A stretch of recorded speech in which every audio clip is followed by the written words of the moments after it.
এক একটা ব্যাগে আঁকা কখনো পরিচিত কোনো কবিতার লাইন, কোনোটাতে আবার প্রিয় কোনো কার্টুন চরিত্র। এই জুট ব্যাগগুলোর মধ্যে আছে টোট ব্যাগ, ব্যাকপ্যাক, স্লিং ব্যাগ কিংবা ছোট পার্টসও। রাজধানী ধানমন্ডিতে চলছে হডকের উদ্যোক্তা মেলা, ঐতিহ্য ও আধুনিকতার সংমিশ্রণ। এই স্লোগানকে পুঁজি করে দেশীয় অনেকগুলো উদ্যোক্তাদের হাতে তৈরি পণ্য নিয়ে সাজানো হয়েছে হডকের এই আউটলেটটি। সুতার কাপড়ে বুননে তৈরি চুড়িগুলোকে আরও রঙিন রূপ দেওয়া হয়েছে পুঁতি, কড়ি আর ঝালর ব্যবহার করে। বিভিন্ন ধরনের গহনার যেন এক বিরাট সম্ভার। আছে বাঁশ আর বেতের তৈরি হোম ডেকোরেরও নানা পণ্য। শাড়ি, কুর্তা, পাঞ্জাবিও মিলবে এই মেলায়।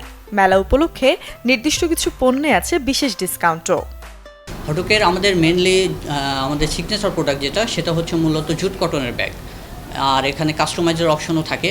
আমাদের ক্রেতার যদি নিজস্ব কোনো ছবি পছন্দের থাকে, আমরা সেটা সেই ব্যাগে প্রিন্ট করে দিয়ে থাকি। ক্রেতারাও যদি আসে, তারাও বিভিন্ন রকমের প্রোডাক্ট একসাথে পাবে। বাঁশের প্রোডাক্ট রয়েছে আমাদের, এগুলো বিভিন্ন প্রোডাক্ট এবং টি শার্ট থেকে শুরু করে অনেক কিছু একসাথে পাবে। এর আগেও এসেছিলাম, এখনও আসলাম ফ্রেন্ডের বার্থডে গিফটের জন্য। আর এখানে আসার মূল রিজন হচ্ছে দামটা একটু রিজনেবলের মধ্যে পাওয়া যায় আর কি। এবং এখানে আসলে লাইক ব্যাগ আছে, আরও অনেক কিছু আছে, তো একসাথে অনেক কিছু দেখা হয়, এখান থেকে চুজ করে কিনা যায়। গেল ঈদ ঘিরে শুরু হওয়া এই মেলাটি চলবে চলতি মাসের শেষ তারিখ অবধি। মুর্শনৈশী, চ্যানেল 24, ঢাকা।